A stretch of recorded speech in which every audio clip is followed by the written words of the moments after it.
is Friday night, and we're inviting you guys to the couch for our very special, one of the amazing days of Christmas. We want to take a moment just to give a special message, have a conversation with all of the single bells. I'm sure you've heard of jingle bells, but we are the single bells of WGW.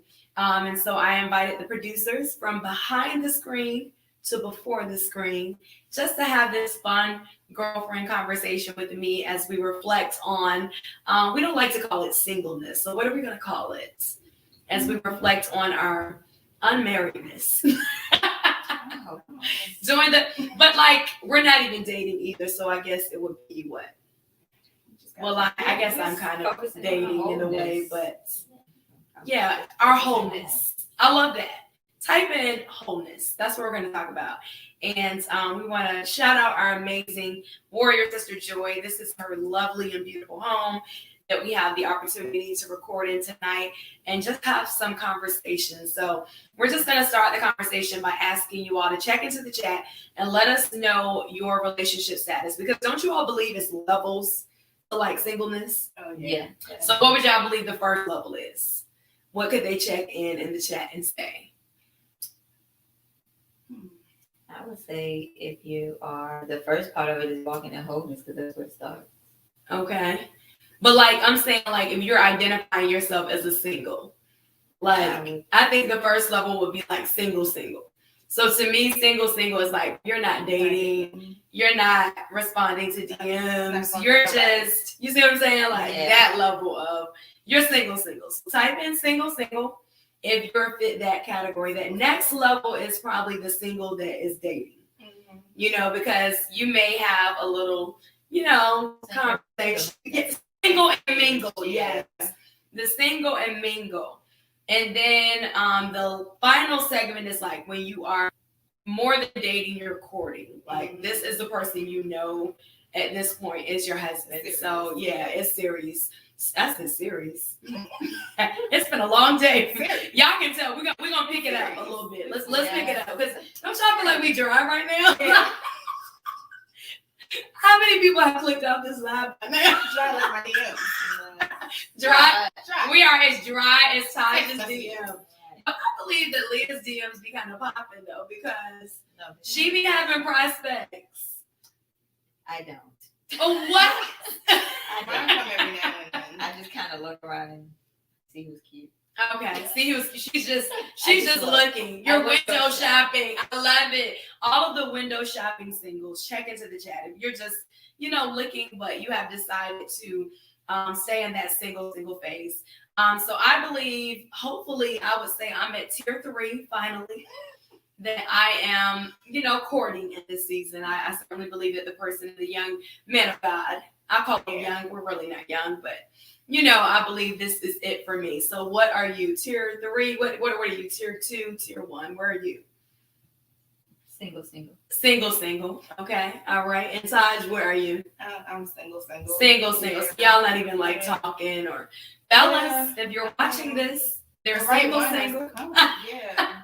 It's some people you just can't entertain. Right. Like, you get the DMs and stuff, but the person I'm not entertain some stuff. Yeah, because it's a waste of time, right? Yeah. Mm-hmm. So I guess we can start off with our singlehood journey and how we got here, and also just giving hope to those who are single for the holidays, because is it just me, or does the holidays sometimes get difficult?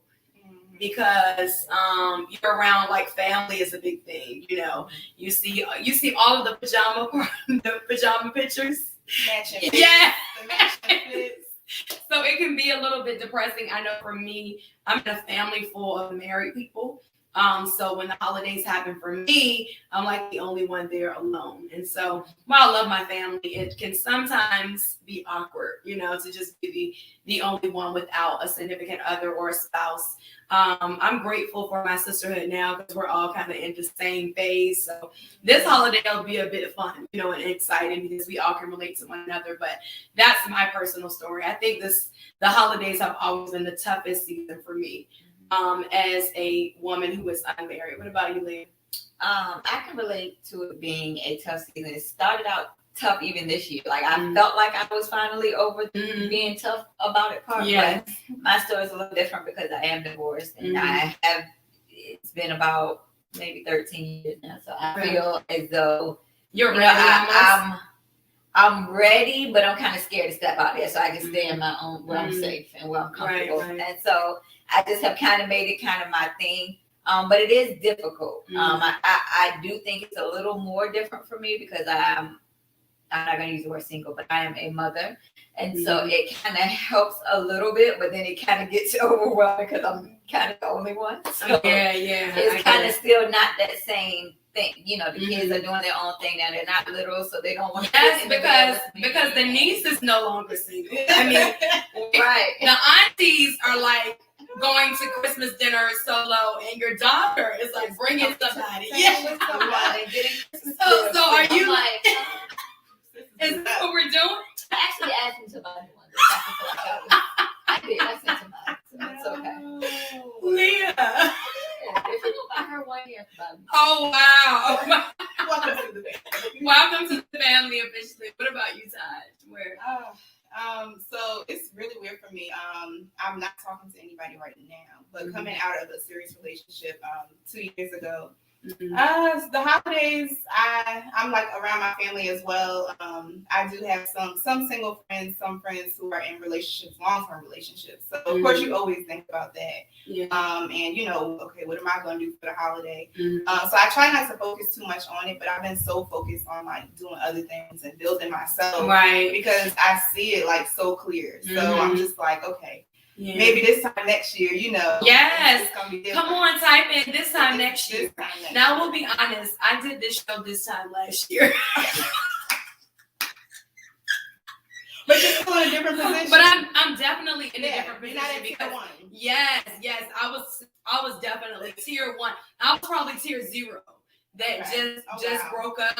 Phase like and in pain and heartbreak, and you just really don't even have any hope. So I have definitely moved up the tier. So that's some encouragement and hope for the holidays for all of the single males out there. So when we're thinking about dating, I know you all said you all are at the phase where it's just the single phase, but when you think about dating, as a woman of God, you know, I honestly, and I'll just be honest, I really don't date. I haven't in my life. Like when I'm ever in a situation is with somebody that is, you know, a potential boyfriend or a potential guy that I'm interested in. I just don't casually date when I say the word dating.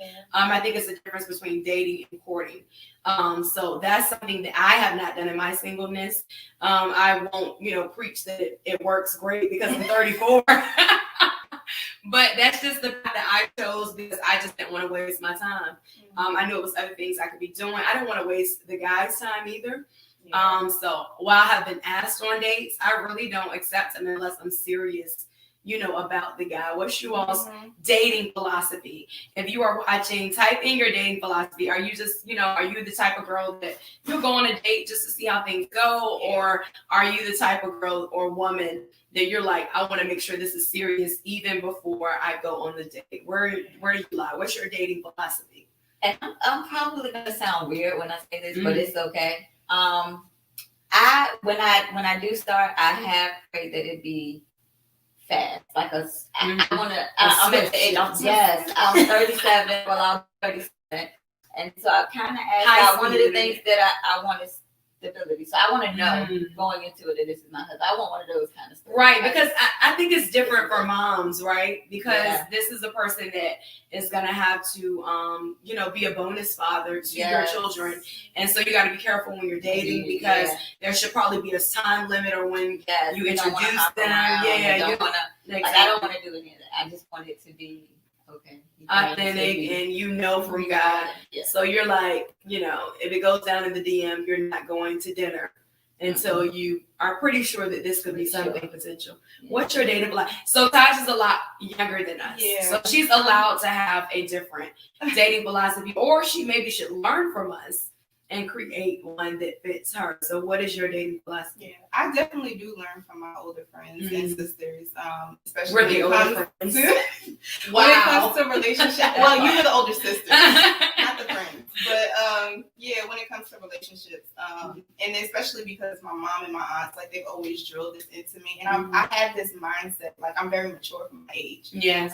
So like I can definitely say where I'm at compared to my friends, like, they're just out here like, oh yeah, I'm going on a date today. They're on different dates each day, each week. I'm like, how do y'all do this? Like, Right. I just have a different, like, I don't know, like, my logic is just different. Yeah. So like, I definitely, like, don't go on dates. I very well entertain somebody if I know I'm not going to be serious about you. Right. But you mentioned something really good, because we don't think about how we affect other people. Like, if you know you're not really interested in a guy and you're just stringing him along, like, that can cause you hurt and him hurt on the other side of that. Yeah. So.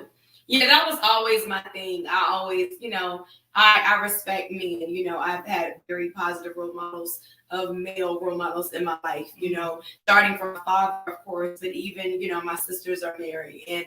And so I have nephews, and so I just always think about that's somebody's, nephew, that's somebody's son. Yeah. And so I just think that that's my way of being integral, even when dating. Like, I know when I'm interested. I mean, it's like, right away if you're interested, and I know my standards, I know my position. I know that my faith is something that's even stronger than most people, because this isn't just something I do because I love Jesus, but this is essentially my job, and so my standards are just at a different level. And so if I know you don't meet those right off bat, it's no need to entertain that conversation. And I don't want to hold you up for the nexus, So maybe your Ruth is out there and I'm taking you to Outback, or you're taking me to Outback instead. So that's just my philosophy in respecting men also, while you're dating. So as we think about the holidays, what will you say to the woman who is struggling? Because it is a difficult season. And we do see all the pajama family pictures, and, we do go to dinner and everybody has a place, or, they're making a plate. And then we do hear our family and the older aunties say, when are you going to get married? Or when is it going to be your time? Or I'm waiting on you, as if we can do something. I mean, we can in a way. I mean, I guess the best thing that I've learned is to just be finished. Work on your finishing season, and making sure that while you're single, you're still engaged, and you're positioning yourself. I think that's what I learned from the story of Ruth, being positioned, because it was a time in my life where I was taking that verse out of context. He that finds a wife finds a good thing. Like, just saying, well, he gonna find me. But if you don't position yourself, you never going out the house. You leaving the house in a bonnet. Like, what I'm saying? You don't. Yeah. Like, so I do think that we are to position ourselves and make it known that we are available and that we are interested. But what would you say to that woman that perhaps is like dreading Christmas dinner or not excited about the holidays because, you got to buy your own Uggs? The standard Christmas gift during dating. Well, that's a good thing, though, because we actually have to look at ourselves first. That shows you how prepared you really are to even be in a relationship. Right. To entertain somebody else. Like, you can't even sit there. You can't take yourself on a date. Like, I couldn't do that for the longest, and I didn't understand it. I'm a person that likes to be by myself. Right. But one of my friends brought that to my attention. Like, I go on dates. Like, I take myself out. Me too. Enjoy time Definitely. with yourself. That's how you learn yourself. That's how you know what you like, and how if you can't be around yourself, who else is going to be around you? Why would he want to date you if you don't want to date yourself? That was always that's good. I think my one thing, and I'm probably going to always be leaning towards the mothers, because I think that's that's why you're on the couch. You're the mother, and I'm the 30-something, still single, no kids. So we represent different singles. So I think my philosophy to the mothers especially, but to anyone really, find a safe place with your children. Start doing traditions. Make your own traditions. Make things about family. If you're single without children, maybe finding one of your single friends that might have children or something, and just kind of do your own thing with them, and learn to build those families outside of relationship, because that's not the only type of family you can have. And so my thing was, I had to understand that though I'm not married, it doesn't mean I don't have a family. It just means I'm not married. Yes. And so that's good. That should encourage somebody. That's one of my strongest things, knowing and accepting, embracing the family that God has given me, which is my children, which is my sisters.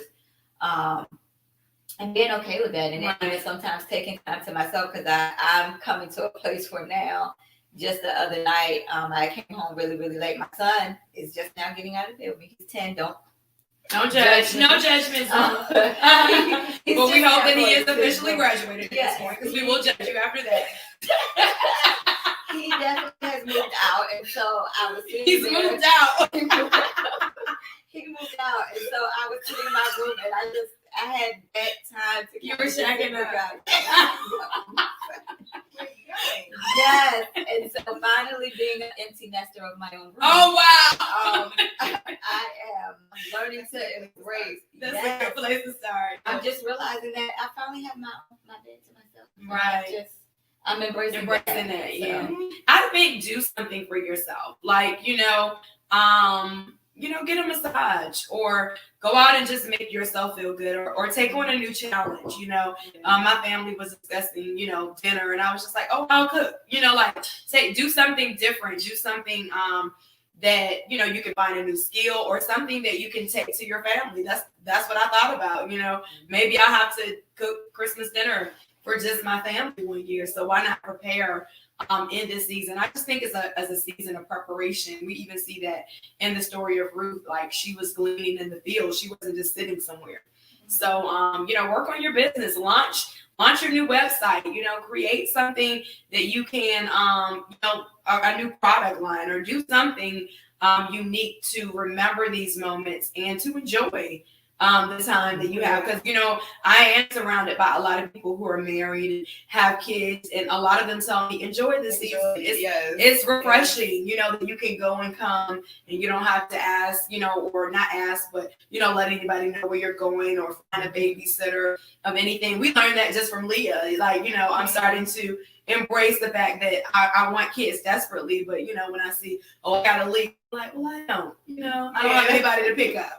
So enjoying that, the little things. So I think that's cool. Yeah, and I want to piggyback off of some of the stuff that you guys are saying.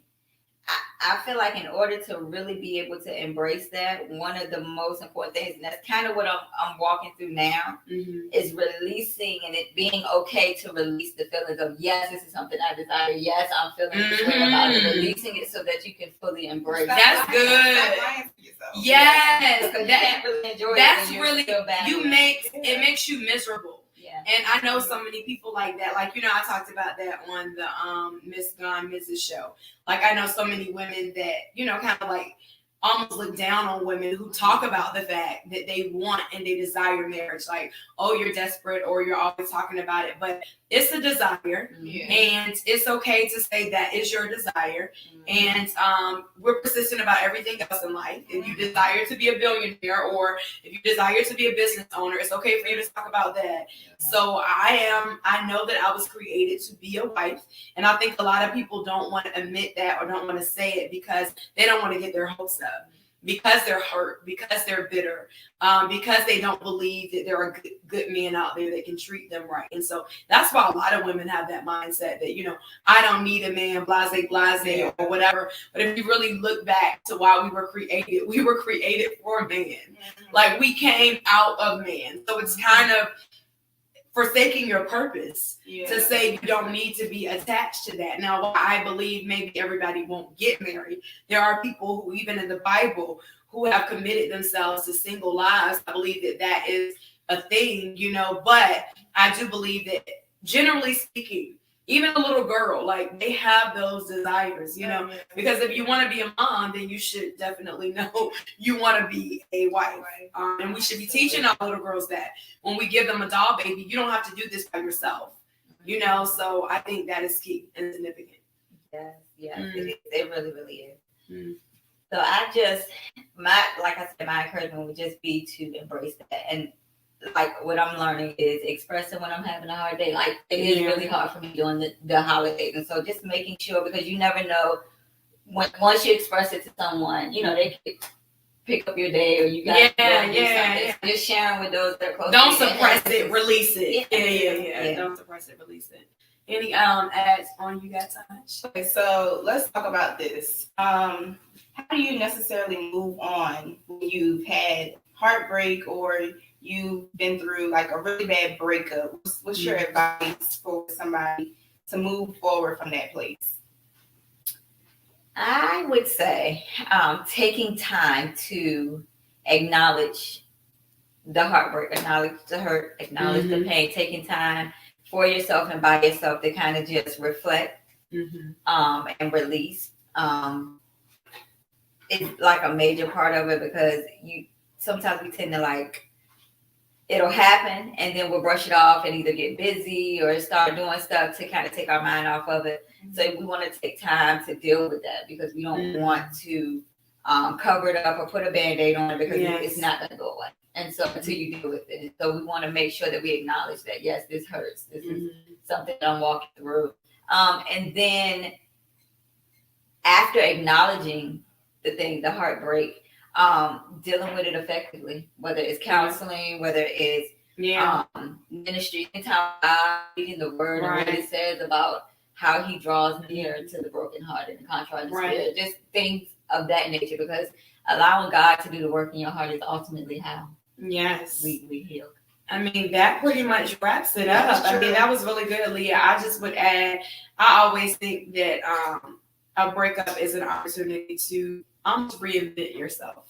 I think that's the exciting part, to discover what God has in store for a new chapter in you, and, to just reassess some things that perhaps you were putting off while dating the person, or, while engaging with them, that you can go back to. So whether it's your health, or whether it's business, career goals that you had, that you allowed to slip away.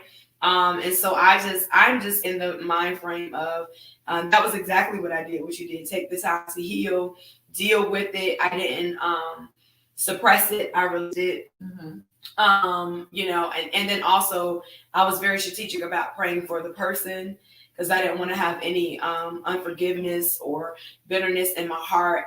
So I was intentional about that process of forgiving them, and having even compassion for them, and understanding that it was God, it was his will, it was his way of protecting. But then after that, that's how I launched this network, So I always tell women, it's just my life motto. Like when life presents you with pain, unwrap it, because purpose is inside. I believe that is why so many women don't discover their purpose, because they're not brave enough to take that pain that was presented to them and unwrap it and realize there's purpose inside of that. And so I never would have gone a warrior if that situation didn't happen to me, and it didn't push me and propel me into who I am. So I'm an advocate for just that reinvention, like going warrior, redefine who you are, whether it is even physically, like cutting your hair, doing something different, like to really just embrace the new you, get back to the gym, or like something of that nature. I just feel like it makes you feel empowered as a woman. And so you took the pastor preacher part of it, but I'm just gonna take the physical part of it. Like, get that waist, work on who you were before the happy weight or whatever it is. I know after my breakup, I was intentional about things like that, still am. And so I think that is important. That's like awesome. Loving yourself again. Because sometimes you get so caught up. You can lose yourself, especially when you're loving the wrong person. You can lose yourself loving the wrong person, because you're having to do things that you really shouldn't be having to do. And so you lose yourself in loving wrong. And so finding yourself again, like, whoa, why did I stop doing that? Why did I let myself get there? Or, so I do think that is key, redefining who you are. Yes, and another aspect of redefining, and I love what you said, because it was in my head, but I kind of didn't know how to formulate it. But when you were speaking about bitterness, another way of reinventing yourself, and this is also something I speak a lot from what I'm finding myself doing, is making me better. Acknowledging where I went wrong. Right, that's good. In the relationships that I've had that have caused either separation or a breakup, because then it helps me to grow as a person. Right. And then in turn, it makes instead of me being bitter, I'm better. Yes. So we kind of flip it when we Don't take get sometimes better. to really evaluate ourselves and put, yes, they may have done something, but what did I do? What could That's I good. have done That's better? what And so instead of being bitter, because what did I ignore? You know, yes. It kind of takes that bitter taste out of your mouth and it turns you from bitter to assess. You know, like I think that would be your next. You said acknowledge and then assess it. Like a lot of people don't take the time to go back and analyze what did happen, what went wrong, where were the red flags that I ignored, or when did I hear the voice of the Lord and I did not obey. And so I took months to assess it, you know, like to go after I acknowledged it, after I dealt with it, I went back and I assessed it. And I saw what it was, you know, because sometimes we can take just a friend and we can take it to a place where it shouldn't be. And so that's been my issue, because I am very, when it comes to hearing from the voice of the Lord, I'm very intentional when I enter into relationships with hearing God. But God sometimes says, that was just a friend. That was a friend that you should have kept a friend. And it kind of went to a place where you shouldn't have taken it. So I just think that is important, assessing and not making those same mistakes. And then even though it happened, it was something out of you that needed to be exposed. And that thing that needs to be exposed, if you work on it, you'll be better for the next person. So really it heals you, and if you allow it to, and it makes you a better woman in the next relationship. So assessing is important after you acknowledge. Go ahead, type it in the chat. Acknowledge, assess, and then you have to apply it. I think to tie it all together, because like you were saying, that helps you with the stuff that comes up. I really look at it as God showing you the very things that you need to work on. So he kind of pulls some things out of you that you didn't even know was there. That's good. Some things you didn't even know you need to heal from. Some things you didn't know you were hurt about. Those situations pull that out of you to show you what to work on. Right. But when you do that assessment, you have to apply those things. So you don't want to go into the next relationship. That's still good. doing the same thing over and over. That's good. So yeah, definitely. I think we've forgotten accept.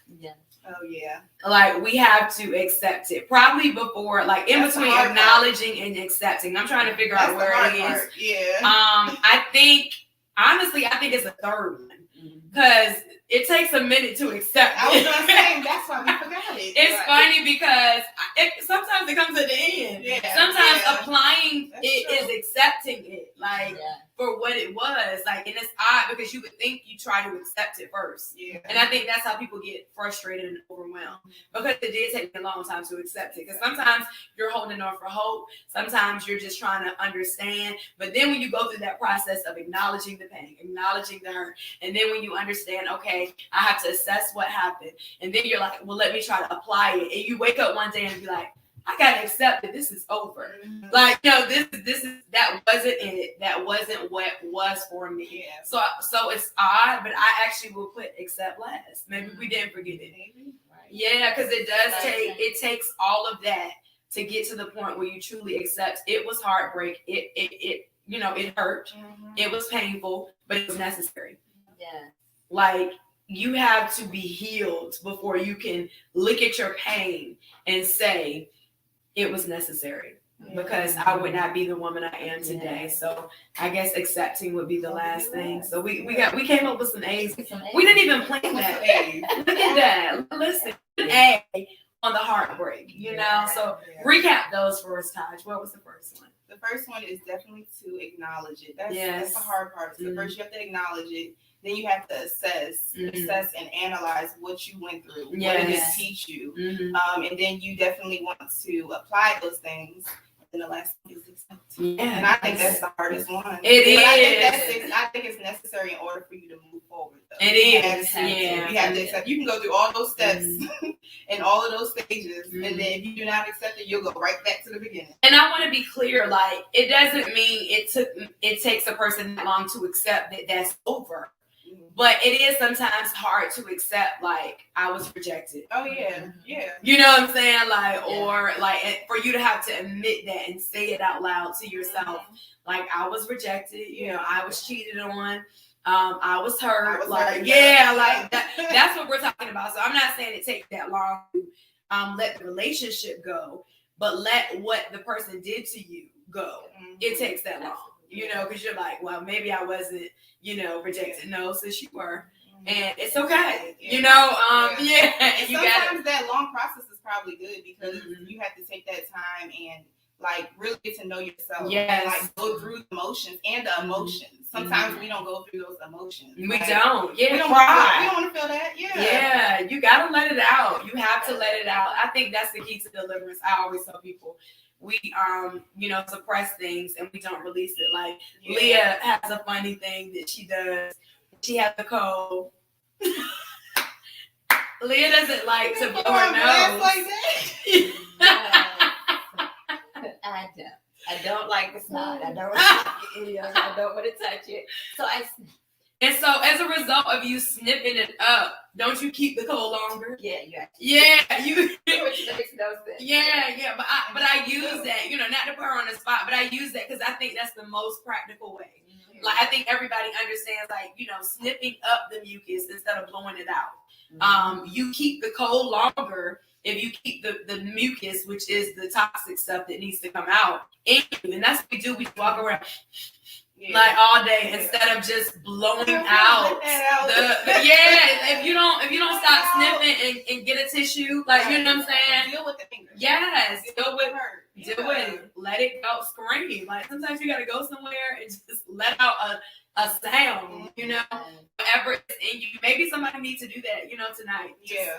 Go in your car and just let out a scream. Yes, release it. It really does feel better too. It feels better when you release that and then talking about it. Yeah, definitely. Yeah. I think that's a part of the acceptance process. Like what we're doing right here, being bold enough to have these conversations out loud, publicly with friends, telling them, yes, I was rejected. Yes, I was hurt. And this is who I am now. So when you get to that place, I think that is where you can embrace wholeness. And I believe it's important for women to be whole. Yeah. They have this saying that I'm looking for my better half. I'm not looking for my better half. I'm looking for a person who is whole that I can be one with. Because if I look for a half, then when I pour into him, I'm empty. Yeah. And vice versa. A good marriage or a good relationship is two whole people. Because when you come together, you experience overflow.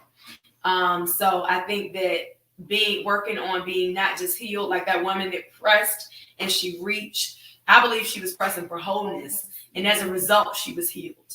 So press for wholeness, to be complete and to really be in a place where Miles Monroe said, when you're ready to be married when you don't need to be married. That's good. And I think that's where it took me a while to get there, but it's so funny now that it's upon me. I'm like, what's the rush? Yeah. Like, really, it's really crazy. Like, I feel like the closer I get, I'm not rushing. I'm just like, I'm embracing like every little day. I'm like, this ain't so bad. It's weird. Like I start to finally really enjoy it and be like, I'm not rushing. Like it's okay. Whatever you need to do, however you need to prepare. Because I know divorce is real. Yeah. I know being married to somebody that you don't want to be married to is way worse than singleness. I have friends and people tell me that. So I've just learned to embrace where I am. Yeah. And I think you're in that position because you did the last thing. You finally accepted that last chapter has closed. Yeah. What A are you on? Acknowledging. That's honest. That's honest. That's good. I'm finally in a place where I can acknowledge because before, like I said, it's been 13 years probably since I really dated, and I'm just now acknowledging that I had some real. Yeah, and don't let people put a time limit on your healing process. Yeah, because it can take some people 2 months and it can take some people 10 years. Yeah, and I hate when some people are like, oh, they moved on too fast. Yeah. No, you don't know what some people move on while they're in the relationship. You know what I'm saying? And then when they get out of it, they're ready. It's go time. So. And then some people, it takes a long time. So don't let people put time limit on your healing process. However long it takes you, however quickly it takes you. I mean, that's how miracles happen, right? Some miracles are immediate, and some miracles are a process. So don't let anybody put that. Don't rush it. Don't rush it. You can still be acknowledging. That's okay. That's good. I definitely acknowledge. I can honestly say because it was hard for me to acknowledge. I felt like, and then when you come from things as trauma and heartbreak, it's hard for you to acknowledge it because it makes you feel weak again. And so for a long time, I felt like if I acknowledge this, it's going to make me feel weak. It's going to make me want to cry. It's going to make me feel like that vulnerable person that I was then. And I want to be strong. So I'm not going to do it. And so now I'm just understanding that, yes, I have to acknowledge this. If I really want to heal, I have to acknowledge it and accept the fact that it happened. And that's how you gauge where you're at in your healing process. When those emotions come back up, okay, how does this make me feel? When I talk about this situation, how does that make me feel? Yeah. Or if I talk about this specific person, I'll tell you. So my last relationship, my family, they still talk about him. Like, oh, where's he at? How's he doing? We're not together anymore. So, sometimes it just brings up those old emotions like, okay, well, what did I do wrong? Or should we be like, so sometimes it shows us where we're at in our healing process. Yeah, it really does. Yeah. Like you want to avoid it, but it's really good. Because it really does gauge you. Like now when a person's name is up, like used to like, make me mad. Now I'm like, okay, let's talk about it. I don't care. You know what I'm saying? I'm able to laugh and like let it go. That's how you know you're healed. Yeah. But it was one person that my dad used to bring up forever that I always would be annoyed, and now I know why. I'm like, if I'm honest, like even when I was dating, I would still feel something like, why are you bringing him up? Like it wasn't like a hurt. It was like almost like I was forcing it to try to be over, but I knew it wasn't. Like, and I knew I was still very much in love, with the person. So I think that was a telltale sign that perhaps it was something there. Because I was never able, even though I went through processes with everybody else, I was never able to really, like, let that go in my heart. So, yeah, that's a telltale sign. When people bring up their name, how are you feeling? Like, are you like, okay, how is he? Or are you like, I hate him? Or, or where are you with that? So what A are you on time? Yeah. Tell us what A you're on.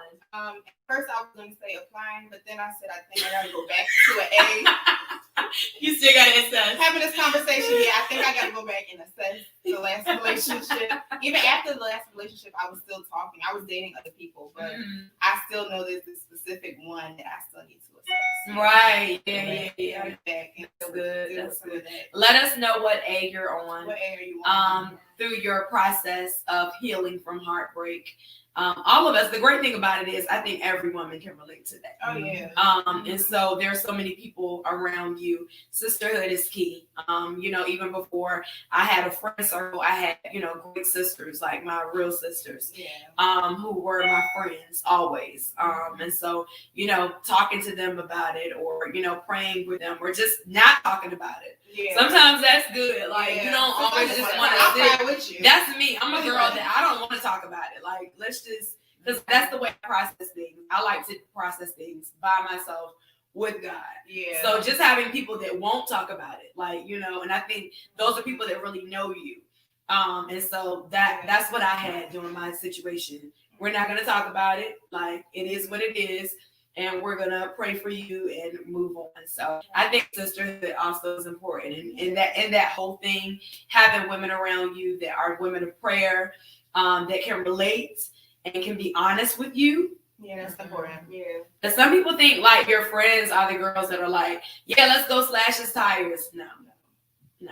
That's not what I want to hear right now. Yeah, like or be real with you and like, well, you shouldn't have done that, or that was you ignored a red flag. Like help you assess. Like a good friend will help you assess. Like you didn't see that the whole time, and you mad at them, but like you need to hear it. Right? Are you ready to go up? They be like, girl, you just your feelings right. Right. I'm down. Right. The voice of reason. Yeah. So I think, other than of course prayer, sisterhood. Yeah, I think for certain heartbreak, certainly therapy is good, and or just talking to somebody in general, like a counselor, a pastor, a coach, is very good. Yeah. Y'all have anything else? Sisterhood. I think you nailed it with the whole sisterhood, and not even just. It can be sisterhood, but then I find, and I guess this is because I didn't have those sisters. My daughter is 15, and so surrounding myself with my children. They have learned with me. And that's one of the things that has been really important and helpful, even in my journey now, because I'm able to show my daughter, like we said in the beginning, she's dating now, but I'm able to now show her. She's dating now. Yes. What is that? I'm like, she's yeah. So I'm able to help her because she's seen my walk and she's seen my journey. And I think that is so important, even during the holidays. Like, she's at a place, and she said something to me the other day that this conversation kind of brought up. And I was asking her if she wanted to go celebrate Christmas with her friend. Still haven't got to the whole boyfriend thing. It drives me. But with her friend. And she said, Mommy, I'm okay with having Christmases with just my brother and you, or my dad, or myself. She was like, I don't have to be with someone to enjoy the holidays or enjoy my time. And it made me proud, because I didn't think I was being that good of an example with it, because I would be like, listen, sometimes. But she told me, she said, I saw how each year, like during the holidays, even though it was hard for you, you spent time with us, you made us enjoy the holidays. And so now, even now, they pick different things that they want to do this month. Each weekend, they pick a different thing that they want to do with each other, and they just celebrate. Wow, that's great. So that's one of the things, like not having sisterhood, enjoying family, and just having that time to just really meditate on what the holidays. I love Christmas. Like, I think Christmas is so special. It's so beautiful. People are just genuinely nicer, and that's what I love about it. You know, going to the store, people are helpful. They'll hold open the door for you. Everybody's just like, happy holidays, you know, the strangers. So I just love this season. So don't allow the heartbreak, you know, to take away the bitterness, to take away the sweetness in this season. It truly is a time to celebrate, to reflect on the love of Christ, the birth of Jesus Christ. We know he wasn't born on December the 25th, but it's a great time to celebrate him with the rest of the world that actually acknowledges Christ, you know, during this season. So I just would say, get up. Like, you know, we just Pastor Danette told us, get up, don't wallow in it. Don't eat Ben and Jerry's. I mean, you probably have to for maybe a couple of days. You're allowed. I'm that friend that'll do it, you know. Yeah. You're allowed. But then you got to get up and get back to playing fitness, because he can't be seeing you, right, sis? When he sees you, he needs to be like, what? Where have you been? Yeah. Did I make a mistake? Yes, you did, but now it's too late. Yes, I think it's next season, okay? It's next season. You want to be on your best behavior, okay? When you go out, listen. So, do all those things. Any parting closing words? This has been fun conversation. It really helped. I didn't realize that we were going to have a conversation. It helped me because I'm like proud. Because I'm on the last 8, and I didn't really realize that. I mean, I knew I was healed, but like after hearing and saying those things, I'm like, wow, I've done the work. So this conversation was encouraging to me, and I just like I need to celebrate myself this Christmas, because it perhaps may be my last one single. So I'm gonna celebrate myself this holiday, because I got through it, I made it, and I'm excited. But what did this conversation do for you? It has really like freed in a lot of areas. Like I said, I'm still very much so in the beginning, but I am. It is kind of like lifted the weights. We just pray that each A doesn't take 13 years. No, we're not doing that. But I am definitely baby. I am, though. It really helped to lift those weights. So I don't think it would take that long for the rest of them. No, it won't. Acknowledge it is probably the longest one. Yeah. I'm proud of you. Good job. I'm proud of you too, but just don't take too long. We're trying to triple, double, quadruple date. You know what I'm saying? Yeah. Couple strips. Where you at? That's actually a good point though, because I've been in this place it's not that long, but it feels like so long now. And I'm just like, well, some people are like, okay, now go out there and date or have fun, but I still have that mindset of like, I don't want to be able to do anything. Right. Like, you know, like just I'm very cautious still. So definitely like finding that balance, like, okay, yeah, I can still go out and have fun. Yes. Like, you know, go on a date. Like, I know because us young people, like we tend to just go with the wind, like YOLO, you know, let's do it. But if you don't have that mindset, you can find yourself like really stuck in a place. And I'm just like, well, you know, you sitting here, you're building and stuff, but then it's a time where you do have to get up, like you said, position yourself. Yes. So I think that's the place that I'm in. I love it. Listen, guys, we hope you enjoyed our conversation. Single belle out there, single bells rock. Yes. Enjoy your holiday. We are here to pray with you. I always pray for, I think my prayer will always be for the unmarried woman, because God allowed me to go through this season for longer than most. And so my prayers are always with you. I'm always thinking about you, because I know that's what we did this on Fridays. It's like, I'm always good, but like when Friday, Saturday come, it's like, I don't even think about the fact that I don't, you know, have anybody that I'm dating. When Friday, Saturday come, is it just me? It's like you go home Friday and you're like, I used to be on dates. Yeah, like I'm really here alone. So that's why we wanted to do this special on a Friday night. Listen, watch it as many Fridays as you need to. We are here for you, and we love you. We support you at the network. And if you were here with us, we're going to look at the comments, and we're going to pick one of our single bells to gift you with our eyeshadow palette for Christmas, because you should not have a gift that didn't come from somebody else for Christmas. So we're just going to put all of the comments. Look, somebody's typing right now. I was here.